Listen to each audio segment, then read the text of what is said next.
Ladies and gentlemen, bonjour et bienvenue dans ce nouveau journal d'un vegan. Déjà, le dernier du mois d'octobre, rendez-vous compte. Bon, on va finir en beauté, hein, un petit journal à se mettre sous la dent, et on commence tout de suite. Petit retour de course de chez Lidl. Et oui, en effet, Laura avait vu sur le catalogue de la semaine qu'il y avait quelques produits soit qui avait l'air clairement vegan avec le logo, soit peut-être qu'accidentellement ça allait passer. Donc, je m'y suis rendu, et voilà le résultat de mes emplettes. Concrètement, j'ai à peu près trouvé tout ce qui était prévu, parce que bon oui, comme d'habitude, et c'est toujours aussi pénible, Lidl, quand il propose des produits, c'est sur une durée limitée, et en plus, tous les magasins n'ont pas toutes les références.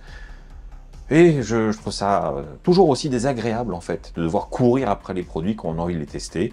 Et je comprends pas trop cette politique. Et d'ailleurs, je n'approuve pas ce genre de méthode. Je préfère avoir des produits en fixe, toute l'année, tranquillement, sauf quand c'est des produits forcément de saison, je comprends. Mais pour le reste, quand même, c'est chiant. Oui, c'est chiant.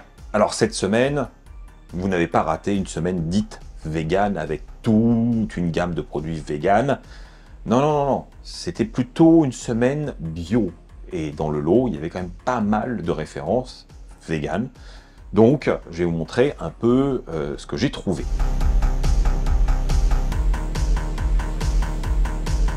Alors, on va commencer par des yaourts à base de coco. Bon, voilà, à la pêche ou bien à la mangue. Alors, c'est des petits pots. Moi, sur le catalogue, je pensais que c'était des pots de 500 grammes, et en fait, non, c'est du 150 grammes. Bon, ok, c'est avec le bon logo qu'on aime bien, mais bon, c'est coco. Et on n'a pas fini, hein, mais je ne sais pas ce qu'ils valent. De toute façon, ça, c'est plus ce genre de choses que Laura apprécie plus que moi. Autre produit qui, pour le coup, n'a pas de logo vegan, mais il n'y a pas de souci, ce sont ces cookies avec des pépites de chocolat noir. Donc ça, c'est juste bio. Voilà. C'est des tout petits cookies à l'intérieur. On est sur un petit sachet de 125 grammes. Donc ça va pas aller bien loin. Hein. C'est la taille de ma main, c'est un petit sachet. Mais bon, c'est toujours sympa. Produit suivant, c'est très clairement pour faire plaisir à Laura. Parce que moi, bon, voilà. En plus, ce sont encore des produits à base de coco. Ce sont les Coconut Cream. Et qu'est-ce que c'est que ça? Ce sont des pâtes à tartiner. Donc celle-ci est au chocolat. Il y en a une autre au caramel. Et enfin, une dernière à la vanille. Bon, bien sûr, je goûterai pour voir. Mais oui, je ne suis pas plus enthousiaste sur ce type de produit. Maintenant, je suis content que ça existe et que ce soit disponible. Parce que quand même, c'est chouette. Et ça, pareil, ce n'est pas avec un logo vegan. Voilà, je vérifiais, mais non. Pourtant, ça l'est. Très très original. Le produit suivant, du tofu. Voilà. Tofu nature. Alors au catalogue, il y avait aussi du tofu fumé et je crois aux herbes. Sauf que quand j'étais dans le magasin, je ne trouvais pas le tofu et pour cause, il n'en restait qu'un seul paquet caché dans un coin. Dans un carton vide. C'était le rescapé. Pour le reste, il n'y en avait pas d'autres. Bon, celui-là, je l'ai déjà acheté. Il fait très bien le boulot. C'est pas le meilleur tofu du monde, mais il est très correct. Donc, on va pas se plaindre d'avoir du tofu dans un magasin de ce genre. Et alors, petit bonus, je pense que c'est un reliquat d'une semaine d'avant, ou certainement quelque chose comme ça, sur une semaine avec une thématique sur les produits allemands. Et qu'est-ce que j'ai vu? Ceci, ça j'ai pas résisté, j'adore ça. Voilà, du Folgenbrot, c'est ce fameux pain au seigle très compact allemand qui est avec le petit logo vegan. Et surtout, celui-ci est avec des graines de potimarron, enfin de potiron, ouais, je pense. Ça, j'ai hâte de goûter. Bon, c'est pas pour tout le monde, c'est pas un pain très moelleux, c'est plutôt ferme, il faut bien mastiquer. Mais le goût du pain de seigle noir allemand comme ça, j'adore. Et dernier article auquel je n'ai pas résisté, c'est cette grosse boîte d'1 kilo de salade de chou blanc au poivron. aussi, c'est pareil, c'est Taste of Dutchland, la gamme. Bon, ça, je sais que je vais aimer. Je sais que c'est pas une choucroute, c'est vraiment une salade de choux, mais c'est tellement bon. Et j'avoue, c'est facile à faire, il suffit d'acheter un chou, de l'émincer, etc., etc. Mais, avouons-le, un chou blanc entier, ça dure trop longtemps quand on est seul à en manger. Parce que Laura n'est pas fan de choux. Moi, j'aime bien, mais... Voilà. Donc là, au moins, ça me simplifie la vie. C'est une portion généreuse, mais correcte et gérable. Et je gagne du temps. Et curieusement, bah, lui aussi, vegan. Et voilà, les amis, c'est tout ce que j'ai trouvé. Mais en même temps, c'est tout ce qu'il y avait au catalogue. J'ai même eu du bonus avec les produits allemands. J'espère que à l'avenir, je trouverai d'autres produits chez Lidl, parce que c'est pas très cher, c'est bien pratique. Il y a un peu d'originalité aussi dans les produits proposés, donc c'est tout bénéfice. Le seul inconvénient, comme je vous l'ai dit, c'est la disponibilité et l'irrégularité. Donc à l'avenir, je vais essayer de surveiller un peu plus en amont les catalogues pour essayer de prévenir le plus tôt possible.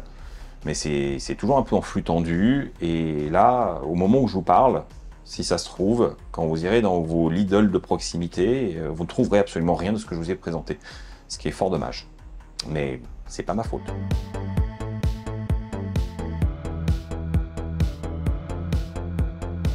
Alors les amis, derrière moi, il y a un restaurant qui s'appelle 54 Grill. Et c'est là que je vais, mais nous n'allons pas chez 54 Grill. Nous allons chez Dr Seed. Ouais, je pense que ça mérite une petite explication. Dr Seed, vous en avez peut-être entendu parler sur Instagram, parce que ça circule depuis un bout de temps. Et je vous ai déjà partagé 2-3 trucs, parce qu'ils ont fait un concours là pour gagner un hamburger. Bref, il s'agit d'un resto virtuel, mais pas si virtuel, puisque c'est un restaurant dans le restaurant. C'est pour ça que je vous dis, nous allons chez 54 Grill pour nous restaurer chez Dr Seed. Mais ça reste du Dr Seed. Concrètement, ici, c'est le premier établissement partenaire de Dr Seed. Ça veut dire qu'à terme, il y aura d'autres endroits à Paris, mais la vocation est d'envergure nationale. Donc on espère que ce concept va prendre. Mais vous allez pouvoir commander sur des applications, commander directement par une web app Dr Seed. Vous allez pouvoir vous déplacer pour chercher au lieu de vous faire livrer, mais aussi consommer sur place. C'est là la différence. Alors, vous l'apercevez peut-être derrière moi, hein, derrière, il y a un gros burger avec un QR code. Eh bien, c'est ce que vous allez devoir scanner avec votre smartphone pour arriver au menu et commander directement depuis l'application. Vous payez directement, votre commande est préparée, vous allez la retirer à l'intérieur et vous pouvez vous installer sur place sans aucun problème. Alors, si je suis là aujourd'hui, hein, c'est que j'étais invité pour une avant-première, parce qu'au moment où vous voyez cette vidéo, ce ne sera pas encore totalement disponible. En effet, l'établissement ouvre officiellement le 11 novembre. Bon, alors aujourd'hui, je ne suis pas seul dans cette aventure de découverte. Quentin, mon cher ami, que vous avez déjà vu dans d'autres dégustations de burgers d'ailleurs. Pas que. Souvent de burgers quand même. Hein. Ah, on a fait du thaï aussi. On a fait aussi du thaï. Bon, bref. Mais on a fait du burger. Là, il fallait qu'on soit à deux. Parce qu'on ne va pas tester toute la carte, mais pas loin. Donc, ouais. Hein. Je pense qu'on va faire du moite-moite. Hein.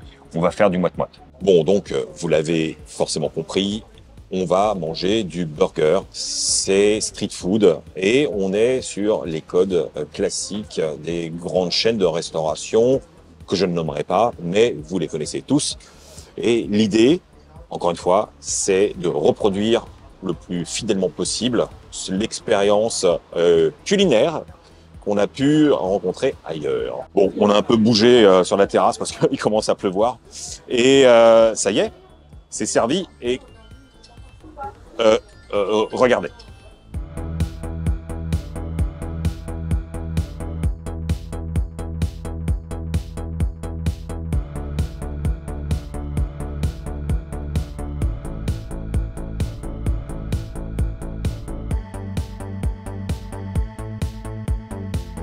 Bon, déjà, visuellement, il n'y a pas de souci. On y est, hein. Le voyage promis, il est là. On veut du clone de Burger King, McDo et compagnie. On va les nommer, ben oui, bien sûr. On y arrive à un moment ou à un autre. Ah, au visuel. On est dans les clous. Maintenant, c'est à la dégustation que ça va se passer. Et on va commencer par quoi? Par un nugget. Et ouais. Le nugget, ses amis, le grand classique, l'ami des enfants et des grands. Je goûte. Petite sauce. Bon, madame, on a fait le tour partout. Il n'y a rien à en dire. Vous aimez les nuggets, vous aimerez ces nuggets. La sauce est très bonne. Bien croustillant. Ça fait plaisir, ça. Bon, là, je suis armé. J'ai un couteau. On va attaquer par l'emblème, le Big Seed. Alors, chez Dr Seed, vous avez compris, on s'amuse avec les noms. Mais on a un référent, hein, n'est-ce pas? Allez, je découpe et puis on goûte. Bon, voilà la bête. Enfin, j'ai triché, hein. La demi-bête. Ouais, on est comme ça. C'est du théâtre, tout ça. Bon, on retrouve hein, le double deck, double steak, le fromage, la salade, la sauce abondante. La sauce, forcément, on attend quelque chose de particulier. Bah, on va savoir tout de suite. Coca zéro, lui, normalement. Coca fun. Je te rappelle après. Ouais. Ça évoque des choses. Choses très précises. Ah, c'est bon. Oh, c'est très très bon. Et on enchaîne parce que l'aventure ne fait que commencer. Ça, c'est un King Seed. Bon, ça sent le Whopper à plein nez, hein, je vous le dis.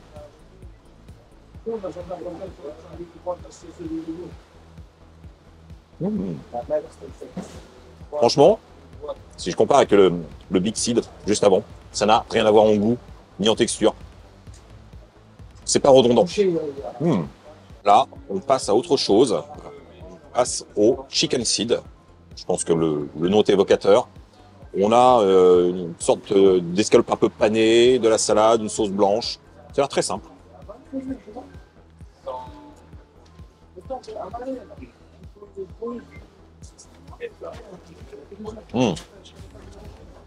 Là, c'est bien croustillant. La mâche est super agréable. La sauce est bonne. Ouais. Comme souvent dans un burger, hein, tout est dans la sauce. Hein. Et là, c'est une vraie identité.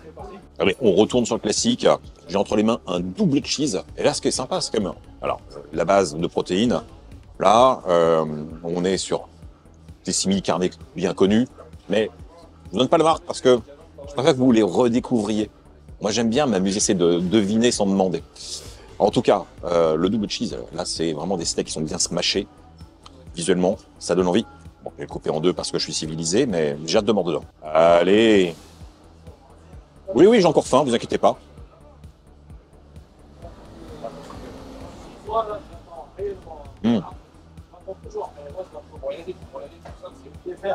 Ça aussi, ça marche. On a le cornichon, le double cheese qui est bien riche. Et au niveau assaisonnement, on est sur un ketchup moutarde. Tout simple. Mais j'aime bien. Justement. Tout le plaisir, il est dans ce double steak et double cheese qui donne déjà beaucoup de saveur. Il n'y a pas besoin d'en rajouter. Bon, Quentin, là, on vient de franchir le cap de la moitié. C'est un marathon burger, Ouais. mais c'est parfait, on est là pour ça. Ouais, pour l'instant. Qu'est-ce que t'en penses? Moi, je trouve que pour l'instant, c'est un sans faute. Tout atteint son objectif. On retrouve les goûts qu'on attend. C'est ça, hein. Tout est bon. Les textures, les goûts, tout est là. Tout est là. Ben, on va continuer. Et je pense qu'on va aller vers le fish. Ça va faire un changement sympa. On va tester ça, ouais. Allez, le voici, le voilà. Bon, moi je suis pas fan des trucs style poisson généralement, mais j'ai déjà eu de très bonnes surprises. Donc j'en attends pas moins. Vu le niveau général, je vois pas pourquoi je ferais exception dans qualité. Hein. Tu peux y aller là, c'est bon, tu peux pas y aller. Juste un numéro, vois avec la gardienne, c'est fini, voilà. Il chante avec lui, tu galères, devant le programme, tu vas. J'ai le goût. Ah merde. La sauce est super bien réussie. Ça fait penser au filet au fish, hein. Honnêtement. La sauce, elle est quasi identique. Le simili poisson, il est assez bluffant. Alors déjà, il est bien croustillant, c'est agréable, mais c'est surtout l'aromatisation. On a ce côté poisson sans le côté un peu fishy, désagréable. C'est pas poissonneux avec un retour de marée dans la bouche. Non, non. Ça se passe bien. Et c'est très bon. C'est très très bon. Bon, franchement, pour l'instant, comme disait Quentin, c'est un sans faute. Bon, à ce niveau d'expérience, vous imaginez bien que bon, on a assez mangé, avec même le petit plus. Mais c'est rien. On va aller jusqu'au bout de l'expérience, vraiment. Et surtout que là celui-là, franchement, c'est le Smoky Seed. Donc, vous l'avez compris, sauce barbecue, du bacon végétal, il y a les petits oignons crispy. Ça me fait de l'œil, j'avoue. Let's go.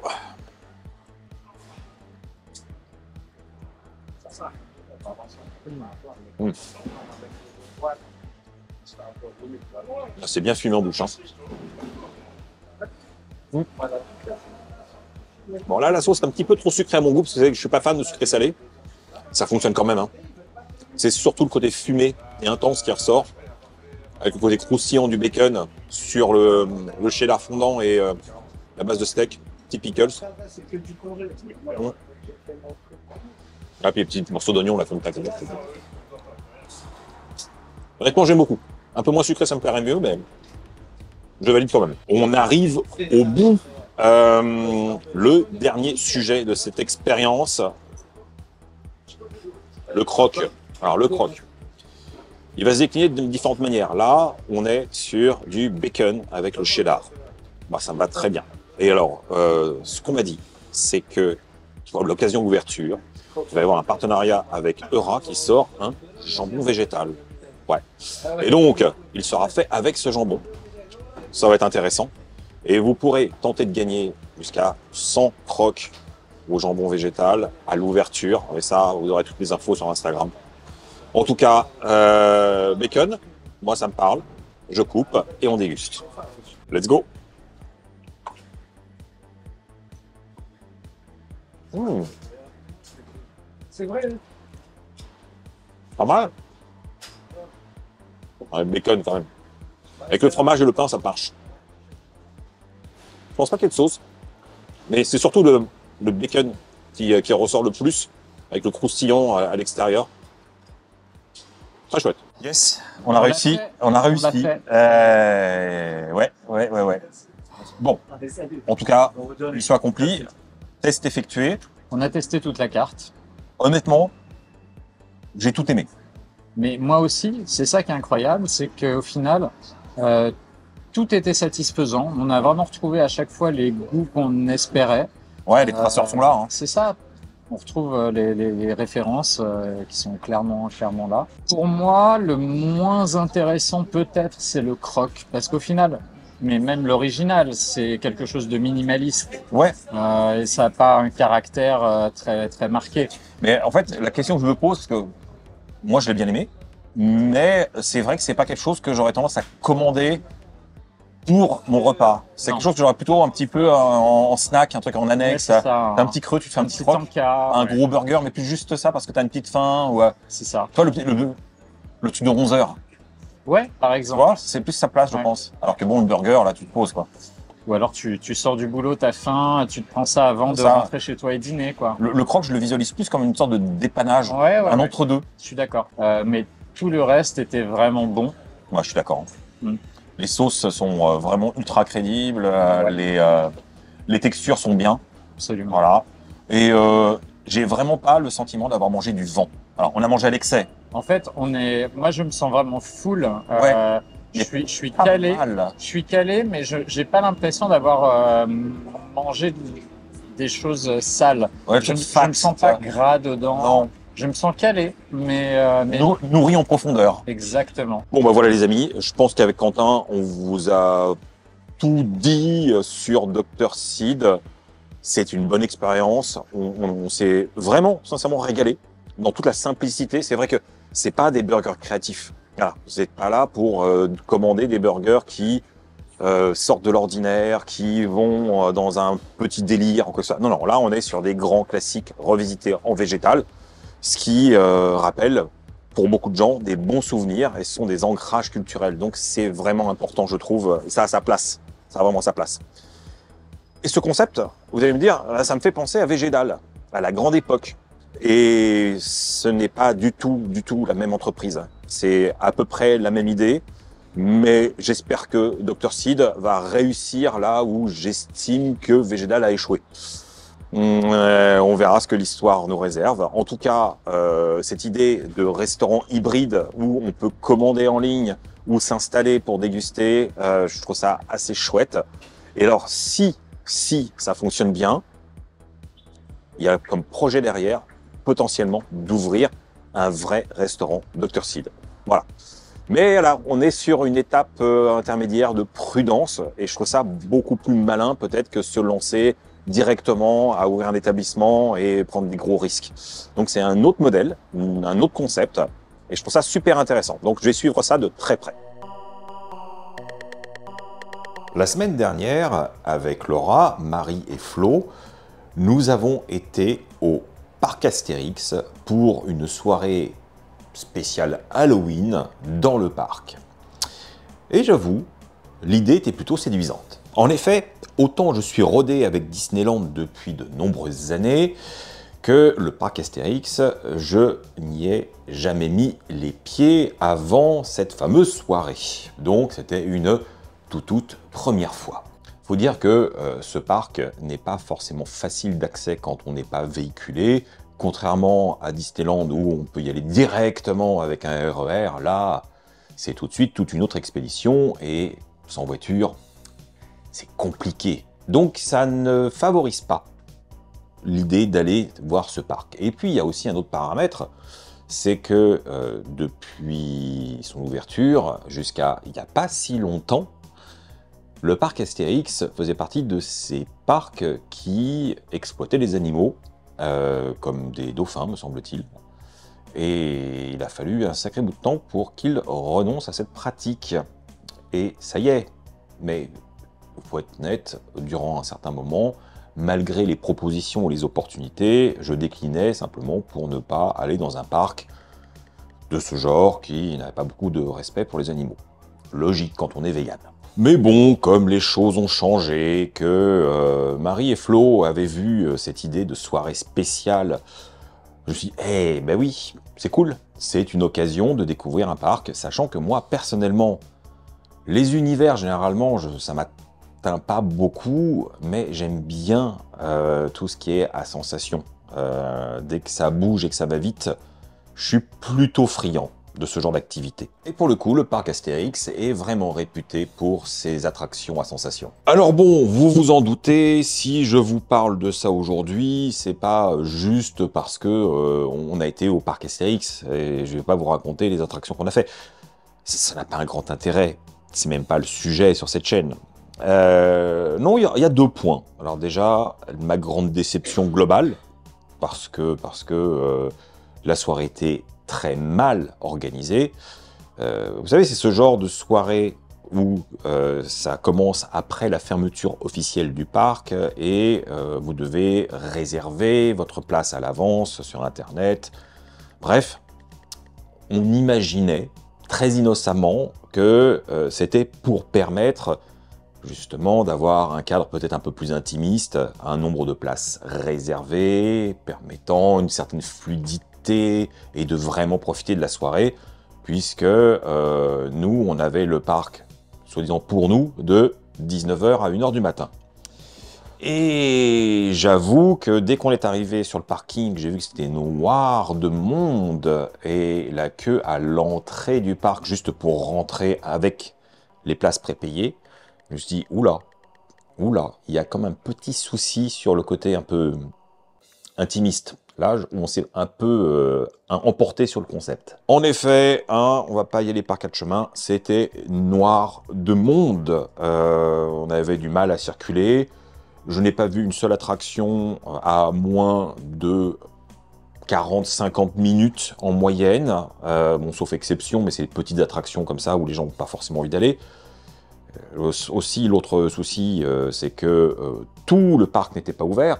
Donc, ça resserrait encore plus l'affluence sur les bonnes attractions. Et on a commencé par une très grosse qui, de mémoire, s'appelle Toutatis, qui est une nouveauté. Et on a mis déjà, je pense bien 50 minutes de queue. Voilà. On entre dans le parc, on ne fait rien pendant 50 minutes, à part marcher dans l'allée sous une petite bruine. Il ne pleuvait pas encore trop à ce moment-là, mais c'était long. C'est long.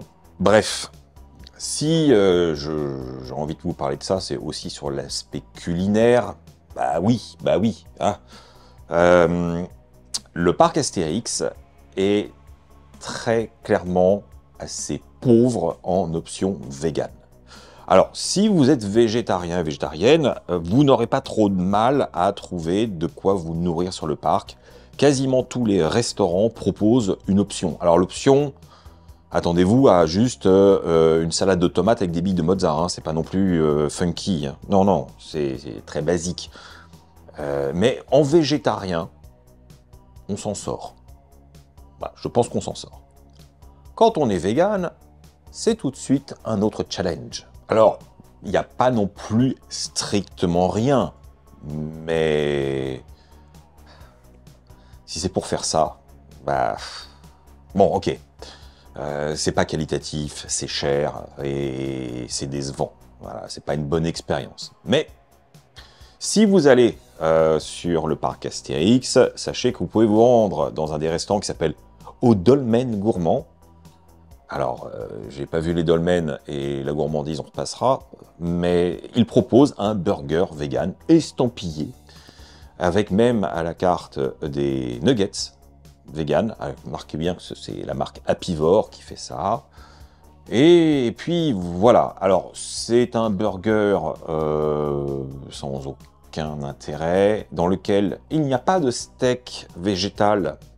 Ah oui, il y a un faux ami. On voit les nuggets Apivore, donc le cerveau habitué à la marque se dit bah, les burgers vegan, ils sont faits avec des steaks Apivore, c'est logique.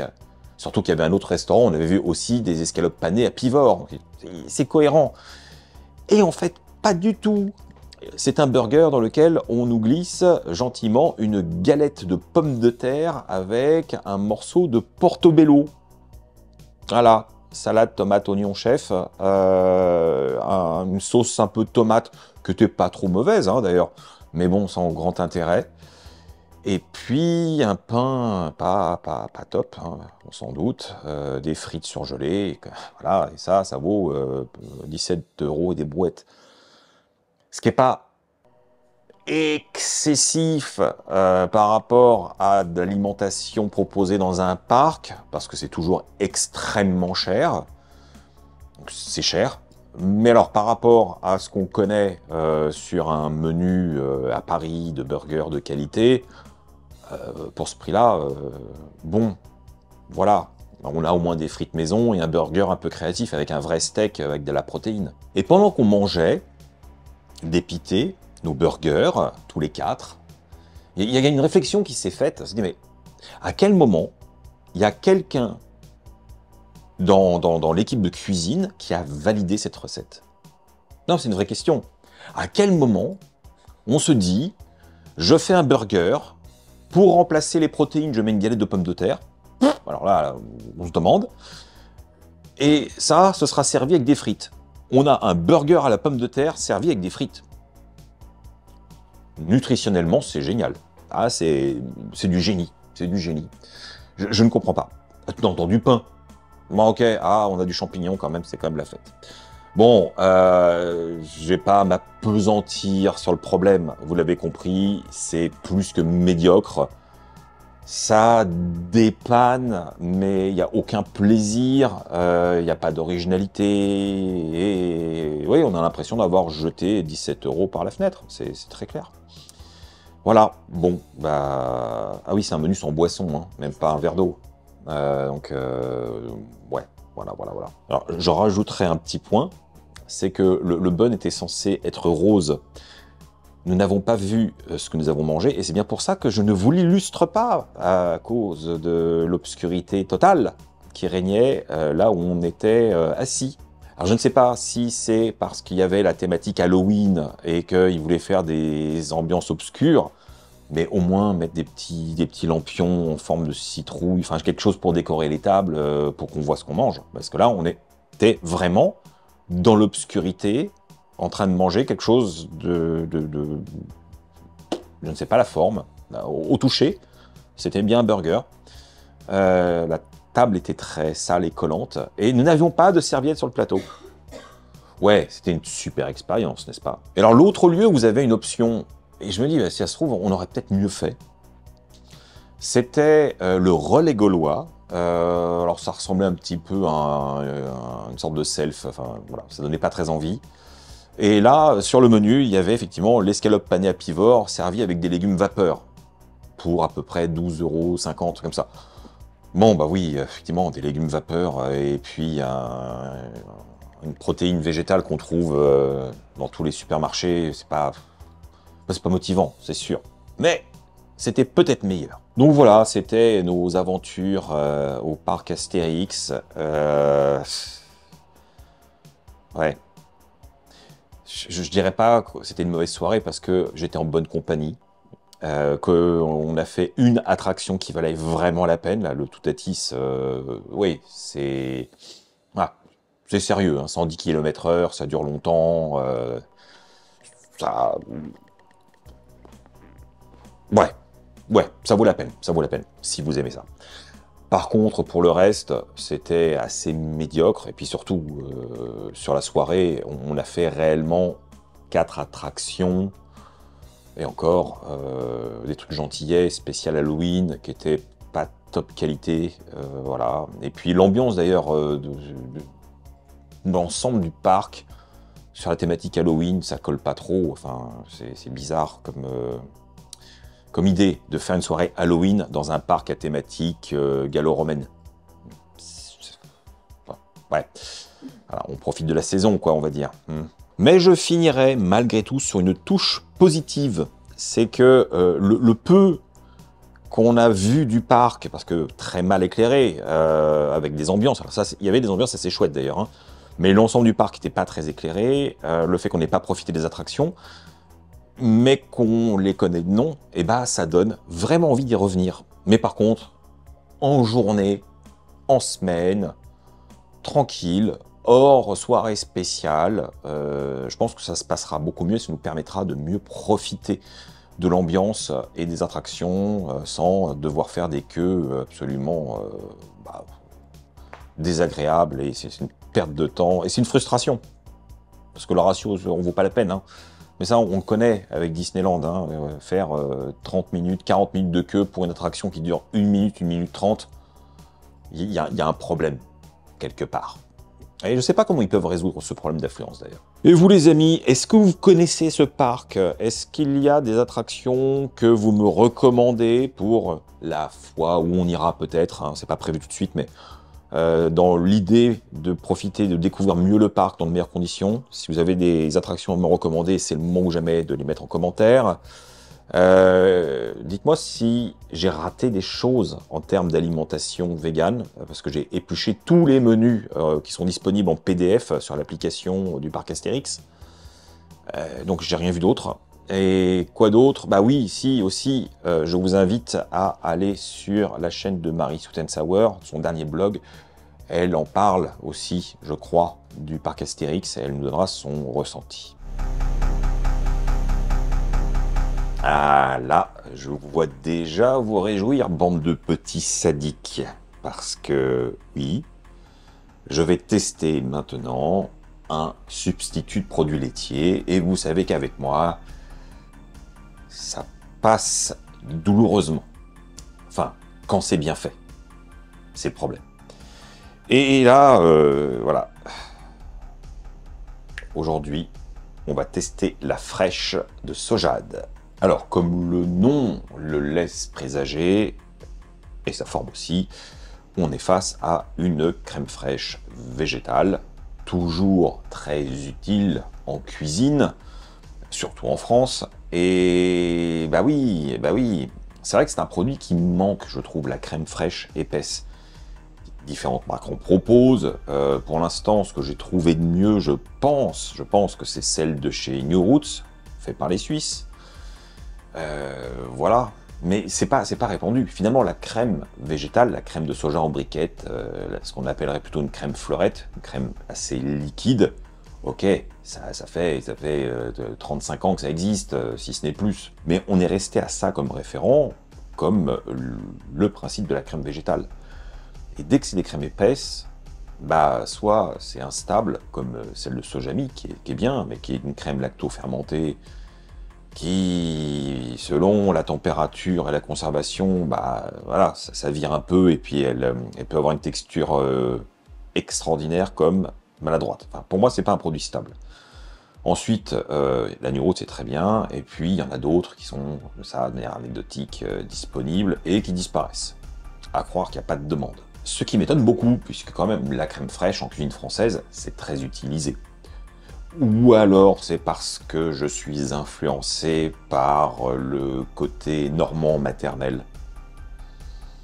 Parce que j'ai grandi à la crème fraîche. Ouais. Donc, pour moi, c'est normal. Mais peut-être que pour vous, si vous êtes dans le sud de la France, vous allez me dire, ben non, chez nous, c'est l'huile d'olive. C'est toujours le débat entre les deux régions extrêmes.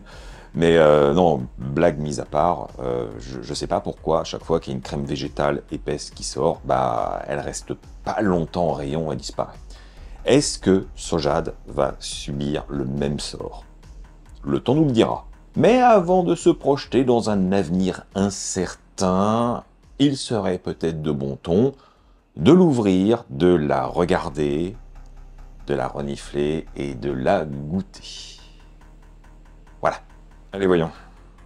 Hop, on retire ça. Alors, petit rappel pour les nouveaux sur la chaîne qui n'ont pas forcément les références. Je le répète, je suis hyper sensible à cette note d'acide lactique qu'on trouve dans les vrais produits laitiers. Et même si ça fait longtemps, je reste hyper sensible à ça quand je retrouve un cousinage trop évident dans les produits végétaux, qui donc est un bon signe de qualité, de ressemblance, mais chez moi ça passe pas. Donc non, je ne ferai pas de chiquet, je ne vais pas exagérer les réactions pour le show, ça va être tel quel, sans filet, et c'est parti. On commence par le nez. Ouh, c'est douceâtre. Oh, c'est le douceâtre que j'aime pas. Alors visuellement, vous le voyez, elle est bien épaisse, bien blanche. On n'a pas ce petit lait là qui remonte. Ouais, c'est douceâtre. Je le sens mal. Donc on le sent bien. Ok. Alors ça, Sojade, c'est un spécialiste des produits à base de soja. Oui, bah oui, c'est assez logique. Et dans la composition, c'est principalement ça, plus de la coco. Je pense que c'est la graisse de coco pour stabiliser. Bref, bah maintenant, il faut y aller. Ah, ok, alors j'ai prévu le coup, je me suis déjà préparé un verre d'eau avec un peu de jus de citron pour me rincer en urgence, pour éviter de... Voilà, et on y va. Alors, je vais y aller très timide, hein. Ça va pas être plus que ça. Parce que c'est pas la peine de gâcher. Parce qu'en cuisine, honnêtement, même si là je vais pas aimer, en cuisine, la faire chauffer, fondre dans une sauce pour faire un liant, il n'y aura aucun problème. Mais c'est là que ça se passe. C'est pour vous, hein.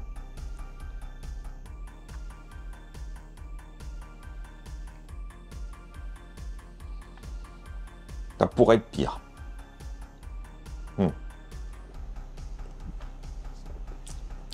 Par principe. Honnêtement, non, ça va. Ça ne me plaît pas du tout. Parce que ça a ce côté douceâtre, effectivement, avec ce côté très, très laitier qui... donc c'est plutôt bon signe. La texture en bouche est assez épaisse, un peu grasse, peut-être un peu trop épaisse, elle manque peut-être de fluidité. Mais la texture est plutôt agréable et je pense qu'elle a une bonne tenue. Faut voir après à la cuisson comment elle réagit. Est-ce qu'elle fond? Est-ce qu'elle se liquéfie? Est-ce qu'elle garde quand même une solidité? Ce qui serait dommage. Est-ce qu'elle se déphase? On va essayer. Pour mener à bien l'expérience, je simule juste un fond de poêle, un fond de cuisson. Et je vais venir rajouter ça pour faire une petite sauce. Voilà, nous y voilà. J'ai coupé le feu comme il se doit. On va juste mettre ça. Vous voyez, elle est très épaisse. Ah, elle colle bien. Mais bon, avec la chaleur, ça va y aller. Et c'est pas mal, hein. Ça fond. Et ça n'a pas l'air de déphaser. C'est pas mal du tout. Elle a super bien réagi à la chauffe. Elle a fondu, c'est bien lié à l'ensemble. Elle n'a pas grainé, elle n'a pas déphasé. Et c'est bien nappant. Ça fait plaisir. Bon, allez.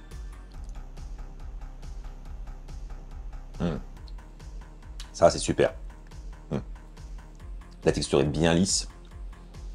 On retrouve ce côté un peu épais et gras à froid, mais avec la chaleur et la captation de tous les sucs de cuisson, c'est bien là. C'est comme ça que j'aime bien manger la crème, vraiment. Bah écoutez, je suis heureux de vous présenter un produit qui tient ses promesses. On a une crème fraîche épaisse, utilisable pour la cuisine, qui est stable, il n'y a pas de problème. Je ne demande pas plus, il n'y a pas de problème. C'est pas une révolution, mais ça reste un bon produit et qui est agréable. Donc, si vous la trouvez, n'hésitez pas, vous pouvez l'essayer. Allez, encore une série qu'on a beaucoup aimée, et pourtant, je vous dirais que c'était pas gagné. En effet, j'ai envie de vous parler aujourd'hui d'une nouvelle série qui est disponible sur Netflix, intitulée « La chute de la maison Usher ». Et forcément, pour ceux qui ont un peu la culture des grands classiques fantastiques, c'est un nom qui doit résonner, parce que c'est un des monuments signés par Alan Poe. Voilà, c'est un film qui a été une histoire qui a déjà été adaptée en film au cinéma plusieurs fois. C'est vraiment un classique. Donc, quand j'ai vu que c'était une série portant ce nom, je dis « Ah, c'est intéressant ça ». Et dès le premier épisode, ça n'a pas de rapport du tout. C'est pas le même contexte, c'est pas les mêmes personnages, enfin, il n'y a rien. C'est juste qu'on va suivre la famille Usher qui va vers sa chute, certes, et à travers le témoignage du patriarche de la famille, on va comprendre ce qu'il se passe, mais ça n'a rien à voir avec l'œuvre d'Alan Poe. Et forcément, il y a une petite déception. Heureusement, la qualité est là, et ça a tout rattrapé. Cette qualité générale, on la doit, je pense, au réalisateur Mike Flanagan, dont j'aime beaucoup le travail. Jusqu'à présent, j'ai toujours adoré leur série. Je vous en ai d'ailleurs parlé quasiment de toutes. Je pense à The Midnight Club, The Haunting of Bly Manor, Les Sermons de minuit, etc. Enfin, vous voyez, c'est toujours des séries d'épouvante, avec une atmosphère particulière, et avec des acteurs qu'on retrouve dans chaque série d'ailleurs. Ils réutilisent, il est très fidèle à un certain archétype de personnage, et là on retrouve dans cette adaptation, qui n'en est pas une, les acteurs qu'on a pu aimer dans d'autres productions réalisées par Mike Flanagan. Donc déjà, ça commence plutôt bien, on retrouve cette patte, on retrouve justement, comme je disais, au casting, différents acteurs qu'on a déjà vus dans ces productions, donc c'est déjà un bon terrain pour aller plus loin. Mais au-delà de ça, l'histoire est très prenante. On est effectivement sur une série d'épouvante, d'horreur, avec juste ce qu'il faut de gore, pas à l'excès, c'est pas ultra démonstratif, mais bon, quand il y a de la violence, c'est voilà, c'est bien, juste ce qu'il faut. Mais c'est pas non plus en longueur, et puis c'est pas un bain de sang permanent, rassurez-vous, si vous êtes sensible à ça, c'est juste assez ponctuel et justifié. Et relativement esthétique, j'avoue. Mais en gros, on va assister à la mort de tous les enfants de ce chef de famille, et qui explique pourquoi ils sont morts et comment ils sont morts réellement. Et c'est très étrange. Et ils sont tous un peu bizarres, etc. etc. Bon, je vais pas vous dire l'histoire, ça ne sert à rien. Vous aurez compris, il y a un mystère, il y a quelque chose, et il y a une vraie narration qui nous amène quelque part. Ce qui est intéressant, par contre, c'est que au cours de la série, il y a énormément de clins d'œil à Edgar Poe, à son travail, à ses nouvelles, mais parfois c'est assez subtil. On a l'emblème du corbeau qui revient assez souvent.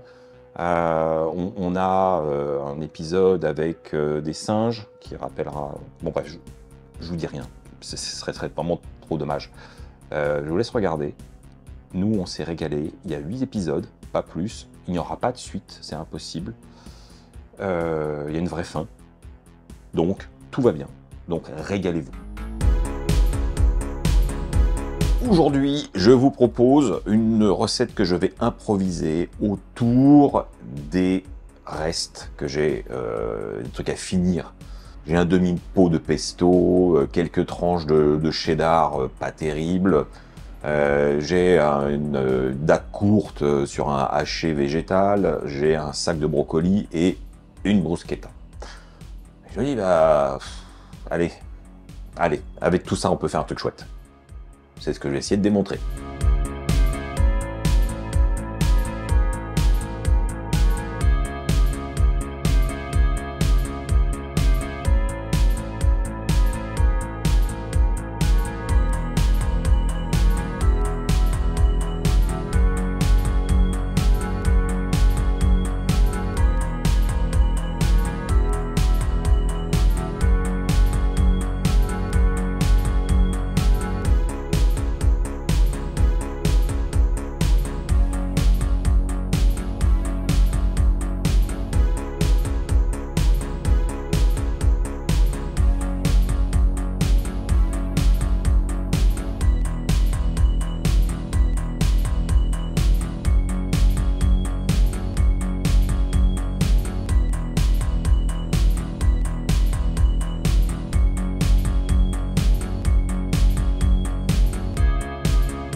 Et nous y voilà. Bon, c'est que la moitié parce que je partage avec Laura. Et oui, je suis ce genre d'individu.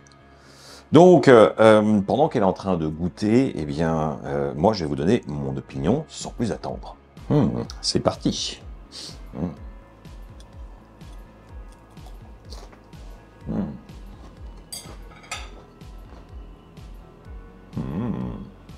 Si je vous dis que c'est très bon, il va falloir me croire sur parole ou reproduire la recette, tout simplement. Bah, voilà. Vous êtes, encore une fois, dans l'exemple concret de la cuisine d'improvisation avec ce qu'il y a sous la main, mais ça doit être fait avec ce que j'appellerais une certaine intelligence de la cuisine, c'est-à-dire savoir assembler les éléments ensemble pour qu'ils se conjuguent et qu'on arrive à un résultat plus que satisfaisant. Là, c'est pas une cuisine de dépit, c'est une cuisine qui, personnellement, bon, me ressemble, mais surtout qui a du caractère, qui a du goût, qui a de la profondeur, il y a de la texture, il y a tout ce que je recherche dans un vrai bon plat. Et pourtant, c'est fait avec 3 trucs, et c'était vraiment les fonds de tiroir. Voilà, c'est possible. Le tout, pour vous qui n'avez pas l'habitude de cuisiner, surtout de ne pas vous décourager et de continuer à apprendre et toujours avoir l'audace d'assembler des choses et mettre cette petite épice qui fait la différence, c'est cette herbe, savoir comment mettre les choses dans un certain ordre et ça va tout changer à votre quotidien, croyez-moi. En tout cas, pour revenir sur ce plat, on a un brocoli réduit en purée mais qui est très aromatique puisque boosté avec le pesto. Je ne l'ai pas sursalé, comme vous avez pu voir, j'ai mis très peu de bouillon de légumes, juste pour que le brocoli se réhydrate avec autre chose que de l'eau. Mais c'est reste très sobre au niveau du sel. c'est surtout justement le haché végétal que j'ai bien assaisonné, un petit peu corsé, avec la sauce soja épaisse qui est venue napper tout ça. Et ça se contraste, surtout que bon, il y a comme une base de fromage végétal et c'est toujours assez salé et gras. Donc, vous voyez, il y a des strates, rien n'est laissé au hasard. Et ça fonctionne, et je suis content, et je vais tout manger tout de suite. Et voilà les amis, j'en ai fini pour cette semaine. J'espère que vous aurez passé un agréable moment en ma compagnie, que vous portez bien, que ça vous a donné envie de me soutenir comme il se doit. Merci à vous. Et on se retrouve la semaine prochaine, sans faute, pour de nouvelles aventures. Tchuss!